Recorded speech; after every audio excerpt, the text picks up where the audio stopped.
Lugupeetud kuulajad, raamatud on aidanud ja aitavad kujundada rahva identiteeti ja kultuuri algusest saati. Aastal 2025 möödub 500 aastat esimesest eesti keelt sisaldava trükise ilmumisest. See on tõestus, et raamatud on enamad kui sõnad ja märgid paberil. Need on dokumendid, mis sisaldavad ajalugu, inimeste mõtteid ja kunagise rahva hinge. 19. sajandi keskel algas eestlaste ärkamisaeg, kus hakkas kujunema meie emakeele haritlaskond. Läbi laulupidude asusid eestlased venestamisele vastu. Läbi laulupidude süvendasid eestlased eesti keele kui rahvakeele tähtsust. Tänu ärkamisaja kirjanikele ja ajakirjanikele leidsid eestlased üksteist, ühiseid soove, väärtuseid ja mõtteviise. Eneseteadvus, mis riigis kerkis, oli üksmeelne. Meie oleme Eesti rahvas ja selleks me ka jääme. Raamatud on osa inimese eluetappidest. Šoti ajaloolane ja kirjanik Toomas Carlyle on öelnud: kõik, mida inimkond on teinud, mõelnud, saavutanud või läbi elanud, kõik see on säilinud raamatutes.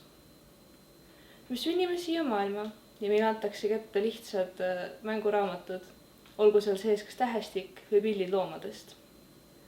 Kasvame natuke vanemaks ja palume, et vanemad meile unejutte loeks. Kasvame veel edaspidi õpikute ja kohustusliku kirjanduse vahel. Kasvame ja elu lõpus selgub, et meie arenemist on alati toetanud raamatud. Ühed lihtsad paberikõited on kujundanud inimestes elu jooksul mälestusi, loonud inimeses ilma tema märkamata sarnasusi teda ümbritseva ühiskonnaga. Selle peale mõeldes saame öelda, et inimene on ise nagu raamat.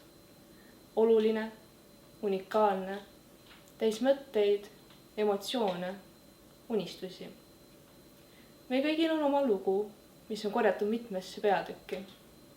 Need peatükid jutustavad edasi meie kasvamisest, väljakutsetest, vigadest, tarkustest ja suhetest. Me kanname seda raamatut kaasas, lisades sinna pidevalt uusi lugusi. Meie raamat teeb meist omamoodi terviku. Kui vaadata laiemat pilti, uurida suurema narratiivi, leiame, et tegu ei ole ainult meie looga. Tegu on rahvalooga. Lugu, mida ühiselt kirjutame, meie ühised väärtused ja ajalugu aitavad kujundada meie rahva identiteeti. Selle suure kogumil on jõud, mis ulatub kaugemale kui ainult ühe inimese elu.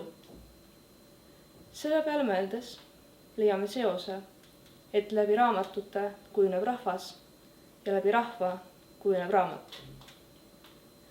Igaüks meist peab leidma raamatute rolli meie elus, samamoodi nagu igaüks meist peab leidma enda rolli ühiskonnas.